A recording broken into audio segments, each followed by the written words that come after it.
Hello friends, Jai Hind, Vande Mataram. Welcome back to our YouTube channel. Friends, आज मैं आपके लिए एक बहुत ही मजेदार खबर लेकर के आया हूं और ये खबर सिर्फ एक न्यूज़ नहीं है, बल्कि एक सोच है। और आज मैं आपको बताने वाला हूं जो यूनाइटेड स्टेट ऑफ अमेरिका यानी कि डोनाल्ड ट्रंप ने नाइजीरिया के ऊपर अटैक किया है। और ये जो अटैक किया है, उन्होंने इसका कारण बताया है आईएसआई के हमले, यानी कि क्रिश्चियन पॉपुलेशन पर। यानी कि जो नाइजीरिया में आपको बताने वाला हूं इसमें आगे कि नाइजीरिया जो है उसका जो विभाजन है वो कैसे हुआ है और पॉपुलेशन क्रिश्चियन किधर रहते हैं और जो मुसलमान है वो किधर रहते हैं। अब जो मुसलमान है यानी कि वो नॉर्थ में है, या फिर आप कह सकते हैं कि नॉर्थ वेस्ट में। ठीक, तो नॉर्थ वेस्ट में जो मुसलमानी इलाका है वहां पर आईएसआई के ठिकानों पर ऐसा बोल करके कि हमने जो है वो क्रिश्चियन जो परसिक्यूशन वहां पर हो रहा है, इसके लिए हमने अटैक किया है नाइजीरिया पर। आज मैं आपको इस विचार के पीछे की पूरी सोची समझी जो रणनीति है, आज मैं उसको एक्सपोज करने वाला हूं। आइए देखते हैं खबर क्या है और आज आप इसको समझ पाएंगे। देखिए, नाइजीरिया में अमेरिकी हवाई हमला, दो देशों के अलग अलग दावे। अब वो दावा करेगा कि ठीक है, ये तो हम एक मुसलमान देश है इसलिए हम पे हमला करा जा रहा है, लेकिन जो अमेरिका है वो हमला क्यों कर रहा है, उसके क्या हित हैं, ये आज हम आपको एकदम बिल्कुल खोल खोल के बता देने वाले हैं। देखिए, अमेरिका कहता है कि भाई ट्रंप ने कहा कि वहां पर आईएसआई जो है, वो आईएसआई आप जानते होंगे, इस्लामिक स्टेट, ठीक, वो वहां पर जो ईसाई पॉपुलेशन है उसको परसिक्यूशन कर रहा है, उसको मार रहा है, इसीलिए हमने ये हमले किए हैं। अब आतंकवाद के खिलाफ एक कड़ा संदेश। अमेरिका कहता है कि हम ये दिखाना चाहते हैं कि अमेरिका जो है वो आतंकवाद के खिलाफ डट करके खड़ा हुआ है। आज मैं इनको बिल्कुल एक्सपोज करूंगा और मैं अपनी हर वीडियो में इनको एक्सपोज करता हूं कि आखिर आतंकवाद जब तक जीवित है, आप मानिए अमेरिका भी उस टाइम तक ही सुपर पावर बना हुआ है। आतंकवाद अमेरिका के हित में है, ये मैं आपको आज बताने वाला हूं। इसमें देखना आप, अफ्रीकॉम द्वारा संचालित ऑपरेशन, यह हमला अमेरिकी अफ्रीका कमांड अफ्रीकॉम द्वारा नाइजीरिया के समन्वय से किया गया है। यानी कि ये जो हमला किया गया है वो अफ्रीकॉम, यानी कि जो उनकी वहां पे एक बटालियन है, सैन्य अड्डा है, उनके द्वारा ये सारा कार्रवाई की गई। संयुक्त राज्य अमेरिका ने उत्तर पश्चिम नाइजीरिया में इस्लामिक स्टेट से जुड़े आतंकवादियों के खिलाफ एक हवाई हमला किया है। यह हमला क्रिसमस के दिन किया गया, जिसके कारण इसको लेकर अमेरिकी नाइजीरिया सरकार के बीच गहरा मतभेद। अब वो कह रहे हैं कि भाई आपने ये जो काम किया वो क्रिसमस के दिन, और ये क्योंकि मैं आपको बता रहा हूं कि आज की खबर नहीं है, ये तो पिछले लगभग 2-3 साल से लगातार ये खबर है कि भाई वहां पर ईसाइयों को जो है प्रोसिक्यूट किया जा रहा है। लेकिन डोनाल्ड ट्रंप या कोई भी और जो जितने भी क्रिश्चियन कंट्री है वो बोल क्यों नहीं रहे हैं, कारण क्या है। लेकिन अगर ये अब ये बोले हैं तो उसका भी कारण क्या है वो मैं आपको बताऊंगा। क्या ये जो कार्य कर रहे हैं इनके पीछे हित क्या है वो भी मैं आज आपको बिल्कुल खोल करके रख देने वाला हूं। बस जुड़े रहिए आप। आज के बाद आपको ये जो नाइजीरिया वाला जो सारा केस है और अमेरिकी और जो क्रिश्चियन माइंडसेट और इस्लामिक माइंडसेट जो है उसकी कहानी सारी समझा दूंगा। बिल्कुल आप लास्ट तक डटे रहना बस आज इस लेक्चर में। उसके बाद आपको नाइजीरिया के ऊपर जो है कोई और वीडियो देखने की जरूरत ही नहीं पड़ेगी। आप इतना समझ लीजिए, नाइजीरिया का पक्ष वो कह रहा है कि धार्मिक नरसंहार से आरोपों का जो है उन्होंने कहा है कि भाई हमने किसी क्रिश्चियन को नहीं मारा, लेकिन ये भी झूठ है, वो भी मैं आपको आज बताने वाला हूं। संप्रभुता का उल्लंघन, वो कह रहा है कि भाई ये हमारी सॉवरेनिटी पर अटैक है। ठीक, ये बोल रहे हैं। नाइजीरिया ने कहा कि भाई ये हमारी जो है संप्रभुता में क्या है, एक अटैक है, वो भी आज आपको बिल्कुल खोल दूंगा ये सारा है क्या मसला। अब देखते हैं, हमला एक है, दो कहानी है। दो कहानी क्या है, एक अमेरिका का पर्सपेक्टिव है, दूसरा जो है वो नाइजीरिया का पर्सपेक्टिव है। आइए देखते हैं। और इसकी जो जड़ें है ना, ये तो बहुत इतिहास में है, इसकी जो जड़ें है ना ये सारी चीजों की, ये इतिहास में है कि किस प्रकार से जो अफ्रीका है, आप अफ्रीका को जब देखेंगे ना तो एक सीधी सीधी लाइन देखेंगे जैसे कि वो हाथ से बनाई गई है। और ये सारा का सारा जो बीज है ना, ये ब्रिटेन का बोया हुआ है, जितना भी आप ये देख रहे हैं, या ब्रिटेन या फिर कहो कि यूरोपीय सोच, यानी कि आप एक अगर बड़ा पर्सपेक्टिव और मूल को देखना चाहते हो तो क्रिश्चियन सोच को आप देख सकते हैं। तो अफ्रीका का जो विभाजन है ना वो इस तरीका से इन्होंने किया है कि आपको सीधी सीधी लाइन ड्रॉ करने दिखेंगी। और किस तरीका से ये एक चीज को और दिखाता है कि ये सारा जो मूल है ना, ये विचारधाराओं का है। यहां पर कोई और कुछ नहीं बट रहा है। ये जो अफ्रीका के अंदर हो या पूरी दुनिया के अंदर जो लड़ाइयां हैं वो विचारधारा की लड़ाइयां हैं, और विचारधारा निकल के आती है उनके मजहब और धर्मों से। आइए देखते हैं पूरा मामला है क्या। नाइजीरिया में अमेरिका हमला घटना जो है वो मैंने जैसा आपको बताई है, उन्होंने कहा कि हमने जो है उत्तर पश्चिमी नाइजीरिया में इस्लामिक स्टेट के आतंकवादियों पर जो हमला किया है, क्यों किया है वो आपको समझ में आ गया, क्योंकि वो वहां पर क्रिश्चियनों का क्या कर रहे थे, जिनोसाइड कर रहे हैं। और ये बात सही भी है, मैं आपको बता रहा हूं। ये जो अमेरिका बोल रहा है ना कि क्रिश्चियन का जिनोसाइड, बिल्कुल सही है, ये हो रहा है और आज से नहीं हो रहा, ये पिछले कई साल से हो रहा है। और अगर हम देखें तो ये फिर पिछले 50-60 साल से हो रहा है, जब से यहां से वो अंग्रेज गए हैं तब से ये लगातार जारी है। अब देखिए, और अब लाइट में क्यों आ रहा है, क्योंकि सोशल मीडिया का टाइम है और इंटरनेट का टाइम है, तो आपको कोई भी जो खबर है, हर खबर को आप सेंसर नहीं कर सकते। उसका कारण बस ये है, 25 दिसंबर नाइजीरिया इस समय जब जो वहां पर जो है लगभग 26 दिसंबर को ये जो है हमला किया गया। अमेरिका के पूर्व राष्ट्रपति, पूर्व नहीं अभी तो वो है, गलती से यहाँ पर हो गया, अमेरिका के जो राष्ट्रपति हैं डोनाल्ड ट्रंप जो है, उन्होंने सोशल मीडिया प्लेटफॉर्म पर जो उनका जहां पर वो चलाते हैं ट्रूथ सोशल पर, ये घोषणा की। और नाइजीरिया जैसे देशों पर अमेरिका द्वारा सीधा सैन्य हमला जो है वो एक दुर्लभ घटना जो है दिखाता है, ऐसा वो बता रहे हैं कि भैया हमने बहुत बड़ा कार्य करके दिखा दिया है। आइए, ट्रंप जो है उन्होंने अपने जो ट्विटर उसका जो सोशल ट्रूथ जो है उससे उन्होंने बोला है, आज रात कमांडर इन चीफ के रूप में मेरे निर्देश पर, ठीक है, उनके निर्देश पर संयुक्त राज्य अमेरिका ने उत्तर पश्चिम नाइजीरिया पर के जो आईएसआई ठिकाने हैं उन पर जो है एक शक्तिशाली घातक हमला किया। और क्यों किया, क्योंकि वो निर्दोष ईसाइयों को क्या कर रहे थे, निशाना बना रहे थे, इसीलिए हमने उनको मौत के घाट उतार दिया। अब देखिए, ये जो किया गया है, जो डोनाल्ड ट्रंप ने जो कहा है, ये इसलिए किया है क्योंकि जो अपनी व्हाइट स्किन्ड जो है ना, रेशियल जो उनकी रेसिस जो पॉपुलेशन है, जो एक तरीका से धर्म मानते हैं। मैं आपको आज इसमें बहुत सारी और भी बातें बताने वाला हूं।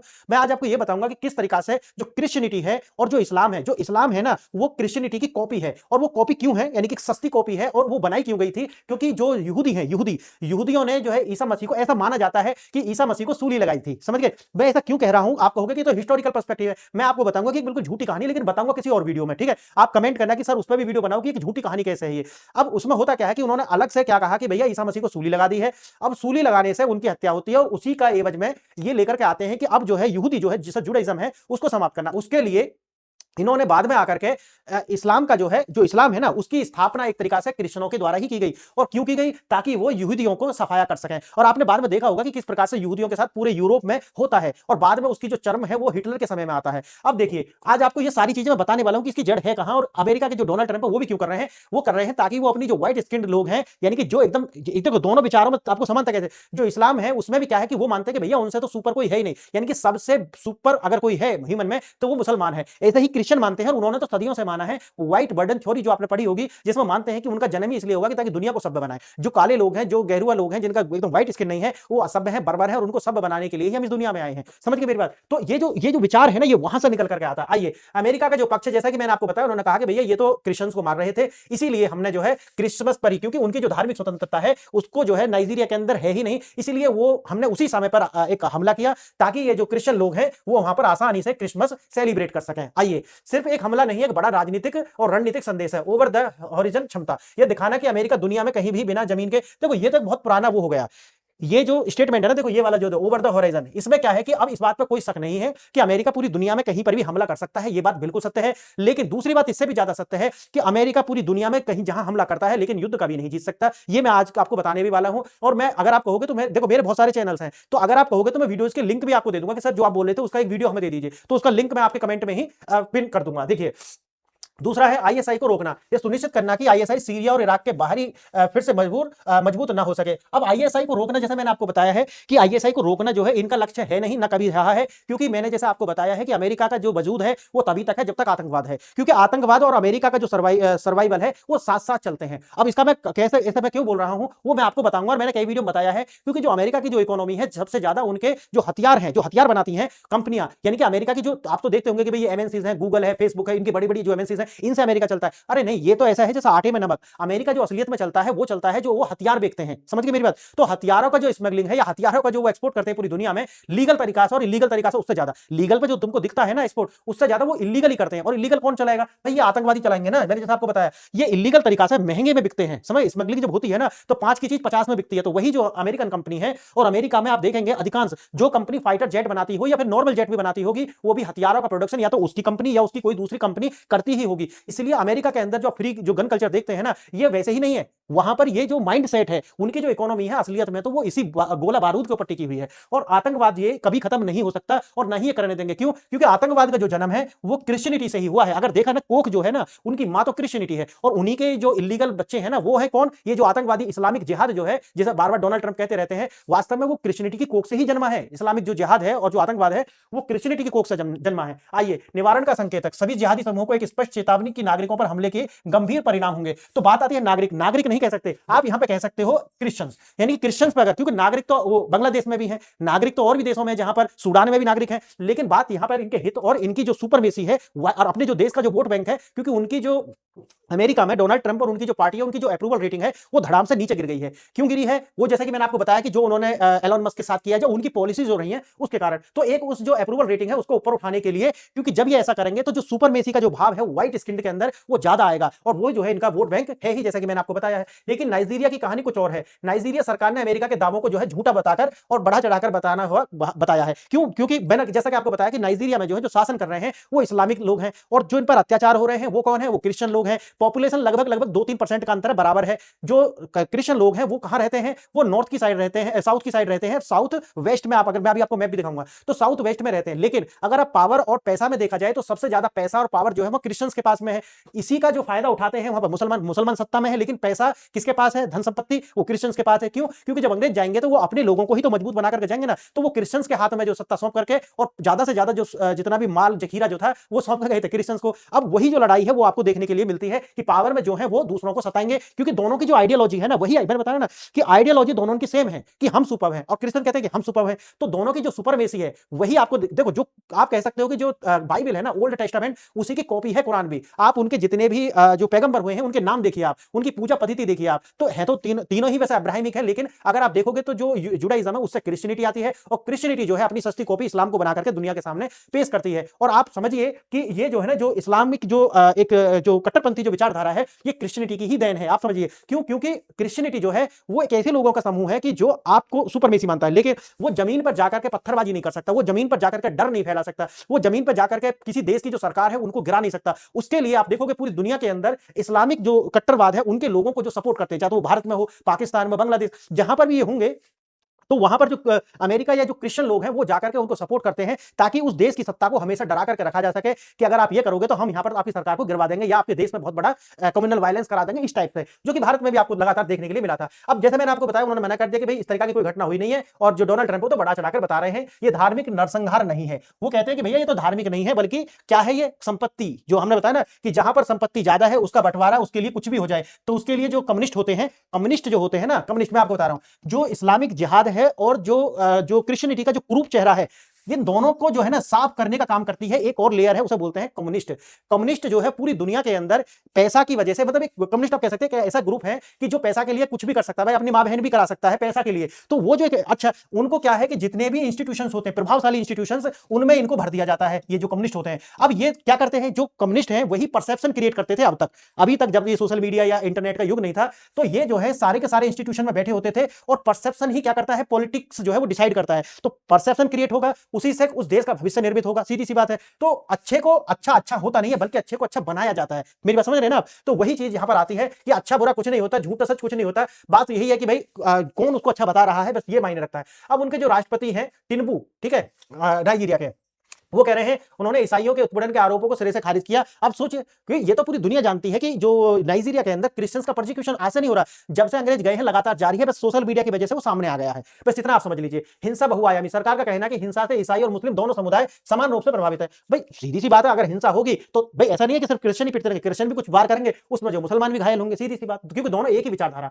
आतंकवाद, डकैत और संसाधनों के लिए संघर्ष, वो कह रहे हैं कि भैया ये आतंकवाद कुछ नहीं है, ये तो बल्कि हमारे संसाधनों को लूटने की एक साजिश। और इस बात में बिल्कुल सच्चाई भी है, क्योंकि अमेरिका जो है वो ईसाई, और ये तो ठीक अपनी वोट बैंक साधने की बात हो गई, लेकिन उनका इन ईसाइयों से इतना सरोकार नहीं है जितना इनके देशों के संसाधनों से है। अगर ऐसा नहीं होता तो फिर सूडान में नागरिकों के अधिकार कहां चले जाते हैं, जहां अमेरिका खुद जो है वहां पर जो नागरिक है उनका जो खुद जिनोसाइड करा रहा है। अगर मिल करके उसके ऊपर एक वीडियो बनाई है, उसे देख लेना आप, अगर आप कमेंट करोगे वो भी डाल दूंगा। संप्रभुता का सवाल, हमें धमकी नहीं सहयोग चाहिए। भाई देखो ये कह रहे हैं कि हमारी जो संप्रभुता है, देखो ये जो सोवरेनिटी जो शब्द होता है ना, सोवरेनिटी, संप्रभुता, ये जो संप्रभुता जो होता है ना, एक बहुत बड़ा शब्द है, लेकिन ये संप्रभुता की कीमत होती है। क्योंकि अगर कहने को तो कह सकते हो कि हमारा देश संप्रभु है, लेकिन अच्छा और सही बात ये होती है कि बैकडोर से आप गुलाम ही हैं।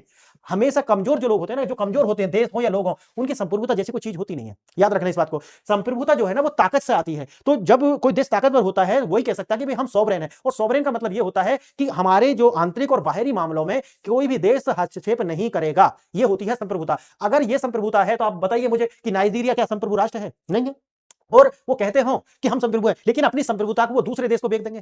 समझ है मेरी बात? तो संप्रभुता जैसी कोई चीज उनके लिए है जो सिर्फ ताकतवर है, ताकत से ही इनका ओरिजिन होता है, और ताकत के अंदर ही जाकर के दोबारा से समा जाती है। नाइजीरिया अधिकारियों ने चेतावनी दी थी कि कोई भी एक तरफा विदेशी सैन्य हस्तक्षेप उनकी संप्रभुता का उल्लंघन होगा। तो कहते रहिए ना, उससे कुछ होने वाला है नहीं। देखो अगर आप जो है, आपको पीट कौन रहा है? आपको पीट रहा है अमेरिका, और अमेरिका जो कहेगा वही सत्य है। क्लियर है? कोई भी देश आपके साथ तब तक खड़ा नहीं होगा जब तक आप उनको अपने देश के संसाधनों को नहीं देंगे। अगर आप संसाधनों को उनको देने के लिए अगर अपने बीच में लाते हैं, सपोज करो रसिया हो, चाइना हो, जो बड़े देश हैं, अगर वो कहते हैं कि भाई हम हस्तक्षेप करेंगे, तो हस्तक्षेप तभी कर सकते हैं। अच्छा, वो डायरेक्ट हस्तक्षेप ऐसा नहीं कि अमेरिका से पंगा लेंगे, नहीं, आपको हथियार दे देंगे, फिर आप हथियार चलाइए, फिर आपके देश में फिर दोबारा से वही जिनोसाइड होने वाला है, आपके लोग मारे जाएंगे। अमेरिका के देखो डायरेक्ट कॉन्फ्लिक्ट में कोई नहीं आएगा। अब अगर वो ये सब पीछे से देंगे भी आपको सहयोग, तो वही तो काम करने वाला है अमेरिका भी। अमेरिका भी तो संसाधन ही चाहता है, और संसाधन ये दूसरे लोग चाहते हैं जो आपको सहयोग देने वाले हैं। तो फिर क्या है, संप्रभुता बची नहीं बची? तो बेहतर है कि भैया बिना पिटे इन्हीं को दे दीजिए, संसाधन तब भी लेकर के जाएगा। फिर ये होगा कि जो रूस और चाइना आपका सहयोग कर रहे हैं उनको भी संसाधन चाहिए, और आप जब पिटेंगे उसके बाद फिर भी अमेरिका जो आपके संसाधन लेकर के जाएगा। अब देखिए, उन्होंने अमेरिका से सैन्य धमकियों के बजाय रचनात्मक सहयोग यानी कंस्ट्रक्टिव कोऑपरेशन करने का आग्रह किया था। अमेरिका का दावा है कि हमला नाइजीरिया अधिकारियों के समन्वय में किया गया था, और लेकिन नाइजीरिया के पिछले बयानों से संदेह पैदा होता है। अमेरिका का दावा है कि हमला नाइजीरिया अधिकारियों के समन्वय से किया गया था। मैंने जैसा कि आपको बताया है, अमेरिका के जो सैन्य अधिकारी हैं उनमें भी हर तरीका के लोग होंगे। तो उन्होंने कहा कि सीधी सी बात है, पैसा चाहिए ना, डॉलर में बड़ी पावर है। ठीक है। तो डॉलर जो है वो तो आप, मैं किसी और वीडियो मैंने बनाई भी है, उन्होंने आपको बताया कि डॉलर में कितनी पावर है। तो जो अपने आप को मदीना कहने वाला पाकिस्तान है, वो किस तरीका से घुटनों पर बैठ करके अमेरिका की जी हजूरी कर रहा है, वो आपको देखने के लिए मिलता होगा। जमीनी हकीकत, नाइजीरिया का जो संघर्ष है, मैंने आपको उत्तर पश्चिम में इस्वात और डाकुओं के गिरोह को नया केंद्र जो है अमेरिका का, वहीं पर हमला किया है इस बात पर। अब देखना, इस बात का पश्चिमी विस्तार कमजोर सरकारी नियंत्रण सुरक्षा सीमाओं की जो आपराधिक नेटवर्क है उस पर कमांड नहीं है। लेक चौट वेशन यानी कि इस्पात का पारंपरिक इलाका जहां से उसने पश्चिम की ओर विस्तार किया। उत्तर पूर्वी पारंपरिक रूप से बोको हरम यानी कि जो नॉर्थ ईस्ट है, इसका जो नॉर्थ ईस्ट पार्ट है वहां पर कौन है, बोको हरम। बोको हरम का गढ़ है, नागरिकों को धुआंधार निशाना बनाते हैं। बोको हरम जो है एक आतंकवादी संगठन है, जो इनका जो लड़कियों पर अत्याचार, वो तो अपने बहुत पुराने समय से आप सुनते आ रहे होंगे कि बोको हरम ने इतनी लड़कियों को उठा लिया, इतनी लड़कियों को उठा लिया, फिर कभी नहीं दिया। तो ये जो है ना, ये लड़कियों को उठा करके छोटे छोटे बच्चों को जो सेक्स स्लेव बनाते हैं, ये कहीं और से नहीं आता, ये सिर्फ उनकी आइडियोलॉजी से आता है, उनकी किताबों से आता है। क्योंकि पाप जो है ना तभी तक है जब तक आपकी किताबें उसको, या आपके जो धर्म ग्रंथ है, जो स्क्रिप्चर्स हैं, उसको पाप नहीं बताते। अगर वो उसको अप्रिशिएट करना शुरू कर दें तो पाप पुण्य जैसी तो कोई चीज बची नहीं ना फिर। तो यही आपको देखने के लिए मिलेगा यहाँ पर भी। निशाना कौन था, इस्वाप यक को समझें। बोको हरम नाइजीरिया का मूल आतंकवादी समूह जो उत्तर पूर्व में केंद्रित है। अब इसका विभाजन, बोको हरम जो है और दूसरा है इस्वाप, Islamic State West African Province. देखो ये जो है ना, ये एक क्या है, आतंकवादी संगठन। एक गुट जो बोको हरम से अलग होकर आईएसआई से जुड़ गया, अब ये उत्तर पश्चिम में जो है क्या है, सक्रिय है। और ये जो है बोको हरम भी अपने आप में, अब इनमें देखो जो ये अलग अलग होते हैं ना, इनमें भी अलग अलग तरीका की कैटेगरी है। जैसे बोको हरम है, वो कहता है कि मैं बहुत ज्यादा कट्टर हूं, लेकिन जो इस्वाप है ये कहता है कि नहीं भाई, मैं इससे भी ज्यादा कट्टर हूं। समझ गए? तो कट्टरता के लेवल के आधार पर ये सब आपस में विभाजन होते हैं इसके, याद रखना। तो जो जितना ज्यादा कट्टर है उसी को ज्यादा पैसा मिलेगा। यह हमला दिखाता है कि इस बार अपने पारंपरिक गढ़ लेक चौड़ है ना, लेक चौड़, चौड़ जो है चाड़, एक आपको पता है लेक है ना, से बाहर अपनी क्षमता का जो विस्तार करना चाहता है। जैसे मैंने आपको बताया, लगभग लगभग बराबर बराबर जो पॉपुलेशन है आपको इसमें दिखने के लिए मिलेगी। वैसे तो बताई जाती है कि ये 48% है, ठीक है, लेकिन यहाँ पर जो है 50% लगभग वही है, बराबर बराबर। तो धार्मिक संरचना अगर आप देखोगे तो 50% ईसाई है, 50% मुस्लिम है। हिंसा का स्वरूप, हिंसा का अक्सर मिश्रित धार्मिक क्षेत्रों में होती है, जहां सामाजिक आर्थिक शिकायत और जातीय तनाव और ये सारा मैंने जैसा होता है। संघर्ष को केवल धार्मिक नजरिए से देखना, जमीनी हकीकत को नजर करना है। मैंने क्या बताया, देखो ये जो लाइन है, अब यहां पे जो है, अगर आप ये कहोगे कि निष्कर्ष ये निकालते हैं कि अगर धार्मिक नजरिया हम इसे दें तो क्या है, जमीनी हकीकत जो है वो नहीं पहचानते। लेकिन समस्या यही है कि मूल में या तो धर्म है या तो फिर रिसोर्सेस है। याद रखना, डबल आर, डबल आर। इसके बाहर दुनिया देखोगे आप, तो आप दुनिया का वही अगर विश्लेषण करना चाहो तो दुनिया को आपको यहां पर रखना पड़ेगा, रिलीजन और रिसोर्सेज। पूरी दुनिया में अगर यही दो चीजें हैं, बाकी आइडियोलॉजी कहां से निकली, रिलीजन, ठीक है। लड़ते क्यों है, रिसोर्स, क्यों, क्योंकि उससे इकोनॉमी स्ट्रांग होती है, पावर कैप्चर होती है। तो रिसोर्स से पावर कैप्चर होंगी, और जो रिसोर्स होंगे उससे पावर आएगी, तो उससे आपकी जो देश की जनता है उसको आराम से इन्फ्लुएंस कर सकते हैं। याद रखना, तो डबल आर को याद रखना। पूरी दुनिया में चाहे कोई कुछ भी कहता हो, लेकिन डबल आर, एक तो रिलीजन और दूसरा रिसोर्स। यानी कि इसके अलावा आपको कुछ भी सोचने की जरूरत नहीं है। चाहे कोई ये कहे कि धार्मिक नजरिए से देखना जो है, भाई धर्म का ही है मसला सारा, आप जाकर के देख लीजिए। नहीं तो जहां पर ये नहीं है, जहां पर भी आप देखिए पूरी दुनिया के अंदर जहां जहां इस्लाम है, क्या वहां सब शांति से रह रहे हैं? नहीं। अगर आप सिर्फ उन 4-5 देशों को छोड़ दो जहां पर तेल निकला है, और जहां पर तेल निकला है वहां पर अमेरिका काबिज है। अमेरिका की सारी जो फोर्सेस हैं, वो सऊदी अरब हो, कतर हो, कोई भी देश हो, वहां पर अमेरिका का कब्जा है, वहां अमेरिका के बेस बने हुए हैं। समझ गए मेरी बात? इसलिए वहां शांति है, इसीलिए वहां पर हदीस, वहां पर खासकर जो कुरान के भी जो वैसी आयत है ना, वो भी नहीं पढ़ा सकते, और जो खुतबा कराते हैं ना मस्जिदों में, वो भी उन सरकारों से बिना पूछे नहीं करा सकते, चाहे सऊदी अरब हो, चाहे तो आपका देखोगे आप कतर हो, ठीक है, कुवैत हो। यानी कि ऐसे जो देश है ना जहां पर तेल और गैस है, वहां अमेरिका काबिज है, और बिना उनकी अनुमति के अपनी मस्जिद में आप खुतबा तक नहीं करा सकते। आप रोड पर नमाज तो छोड़ दीजिए। इसीलिए वहां पर जो कट्टरता है वो दबाई हुई है। समझ गए मेरी बात? बस वो किसकी वजह से? अमेरिका की वजह से। अमेरिका उनके हित है, वहां पर उनकी कंपनी वहां काम कर रही है, वहां से पैसा आता है। इसीलिए आपको डबल आर से ही देखना पड़ेगा। जब तक आप ये नहीं देख सकते तब तक आप फिर दिक्कत में आ जाएंगे। क्लियर?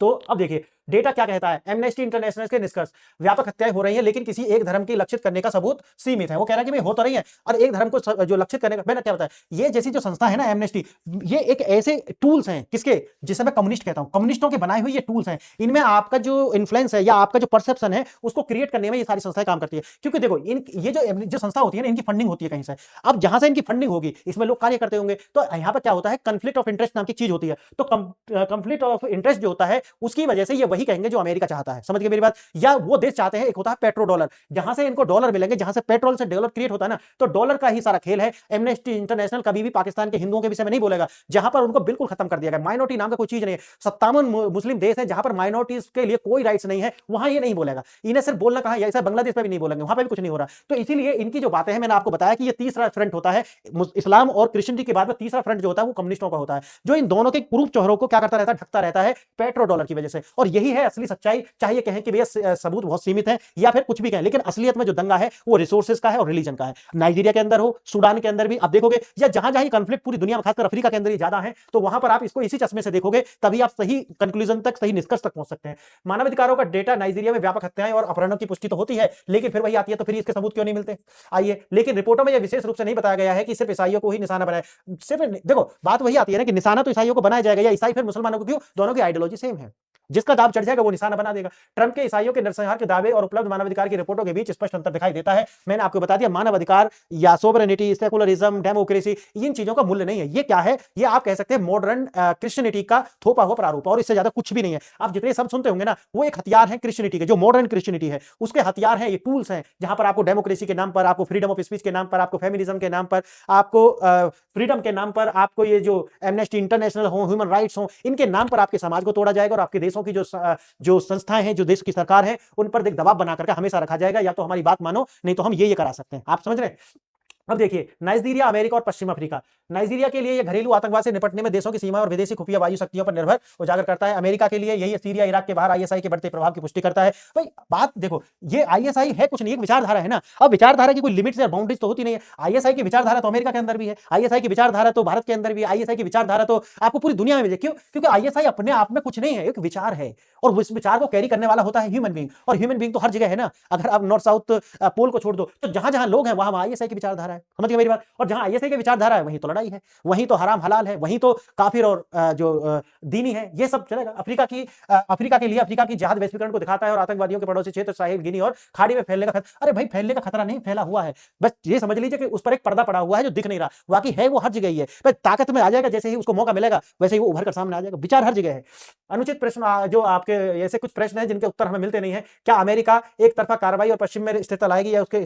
देखो, ये कुछ अनुत्तरित प्रश्न नहीं है, सारे के सारे प्रश्नों के जवाब मैं आपको ऑलरेडी दे चुका हूं। अब आप अगर पूरी वीडियो को सुनने के बाद अगर इनके जवाब नहीं दे पा रहे हैं, तो फिर दोबारा से सुनिए इसे, और सुनने के बाद में उस प्रश्नों को फिर उत्तर दीजिए। क्या अमेरिकी एक तरफा कार्रवाई पश्चिम अफ्रीका में स्थिरता लाएगी या फिर अस्थिरता लाएगी? भाई उनका स्थिरता या अस्थिरता से मतलब ही नहीं है। जितनी अस्थिरता रहेगी, अमेरिका अस्थिरता ही तो चाहता है पूरी दुनिया के अंदर, क्योंकि अगर अस्थिरता खत्म हो जाएगी, स्थिरता आ जाएगी, तो अमेरिका तो दिवालिया हो जाएगा ना। समझो आप। तो ये तो ये है, तो अमेरिका का उद्देश्य स्थिरता लाना बिल्कुल भी नहीं है। तो इसका उत्तर मैंने दे दिया। क्या यह हमला नाइजीरिया को अपनी आंतरिक सुरक्षा चुनौतियों से निपटने के लिए सशक्त करेगा, या उसकी संप्रभुता को कमजोर करेगा? इसका भी मैंने आपको जवाब दे दिया। संप्रभुता जैसी जो चीजें हैं वो गरीब देशों के लिए नहीं है, या उन देशों के लिए नहीं है, या तो वो वहां पर किसी भी तरीके की तानाशाही है, डिक्टेटरशिप चल रही है, या फिर किसी तरीके की मोनार्की है, राजशाही है, या फिर वहां पर किसी तरीके की बनाना डेमोक्रेसी है, तो उन देशों के लिए, या फिर वो देश जो है परमाणु शक्ति संपन्न नहीं है, यानी कि किसी भी तरह की शक्ति उनके पास नहीं है, अपने डिफेंस का साधन नहीं है, या किसी भी तरीका से वो यूरोप पर निर्भर है, या फिर वेस्ट पर निर्भर है, या अमेरिका पर निर्भर है अपनी सुरक्षा के लिए, किसी भी चीज के लिए, आप समझिए। तो वो संप्रभुता जैसी बातें जो है, हाँ ये हो सकता है कि भाई 70% संप्रभुता है से, या 80% संप्रभुता है,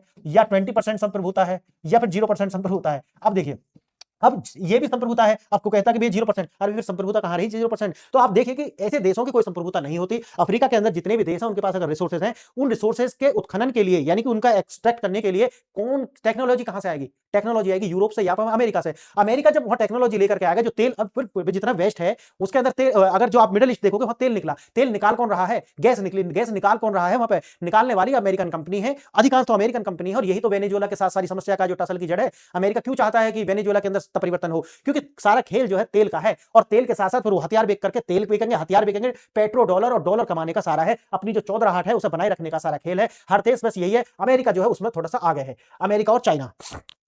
अब देखिए, तीसरा प्रश्न है, आतंकवाद पर युद्ध की रणनीति अफ्रीका के जटिल सामाजिक राजनीतिक परिदृश्य पर प्रभावी हो सकती है। मैंने जैसे कि आपको बताया है, ये इसका जवाब भी आपको मिल गया है। क्या आतंकवाद पर यह युद्ध की रणनीति जो बमबारी करी है, क्या ये भाई वो चाहते ही नहीं है? आप याद रखना, जब तक कोई भी देश आइडियोलॉजी उसकी इस्लामिक होगी, आइडियोलॉजी अगर उसकी इस्लामिक होगी, तो आप समझिए कि उसका फायदा क्रिश्चियनिटी उठाएगी ही उठाएगी, और क्रिश्चियनिटी उसका जब फायदा उठाएगी, तो फिर जन्म होता है नाइजीरिया का, फिर जन्म होता है सूडान का, फिर जन्म होता है पाकिस्तान का। याद रखना, जिस दिन सऊदी अरब के पास या फिर कतर के पास या इन लोगों के पास जिस दिन तेल और गैस या तो खत्म हो जाएगा, या फिर टेक्नोलॉजी उसको रिप्लेस करके 100% उसको अलग कर देगी, उस दिन आप देखना कि जिन देशों में आज आप कहते हो ना कि वो भी तो इस्लामी ममालिक है, वहां तो शांति है, तो वो शांति सिर्फ और सिर्फ गैस और तेल के पैसे की वजह से है, अमेरिका की वहां उपस्थिति और उसके हितों की वजह से है, ना कि सिर्फ शांति इसलिए है कि आप कहो कि नहीं वहां भी इस्लाम है इसलिए शांति। नहीं नहीं, इससे कोई मतलब नहीं है। जिस दिन ये रिलीवेंट हो जाएंगे, उस दिन वहां पर भी वही हाल होने वाला है जो नाइजीरिया में है, जो आपको देखोगे आप ओमान के अंदर, नहीं जो आपको नाइजीरिया के अंदर है, जो सूडान के अंदर है, जो पाकिस्तान के अंदर है, या जो ऐसे ही जो देश हैं गरीब, सेम जो उनके अंदर है वही स्थिति आपको इन देशों के अंदर भी मिलनी शुरू हो जाएगी। तो फ्रेंड्स, आज का जो विश्लेषण है, अगर आपने विश्लेषण पूरा देखा है तो आप समझ गए होंगे कि जो पूरा का पूरा जो लड़ाई है, जो आतंकवाद है या जितने भी पूरी दुनिया में मसले हैं, वो कभी भी शांत होने वाले नहीं हैं। याद रखना, वो कभी भी शांत होने वाले नहीं है जब तक कि इस तरीका के रिप्लेसमेंट ना आ जाए, कि जब उसके लिए मैंने अलग वीडियो बनाई है कि जिस दिन इन रिसोर्सेज और पैसा और डॉलर की जो कीमत है वो व्यक्ति के लिए जो है वो महत्वपूर्ण नहीं रह जाएंगी, उस दिन तो आप शांति कह सकते हैं, लेकिन उससे पहले ये सारी की सारी शांति आनी नामुमकिन है। समझ गए? तो कोई आपसे कुछ भी कहे वो आप देख लेना। बाकी ये वीडियो आपको कैसी लगी बताइए, कमेंट कीजिए, और अगर आप किसी और टॉपिक पर वीडियो चाहते हैं तो उसका भी कमेंट कर सकते हैं। आपने ये वीडियो यहां तक देखी, इसके लिए धन्यवाद। नमस्कार।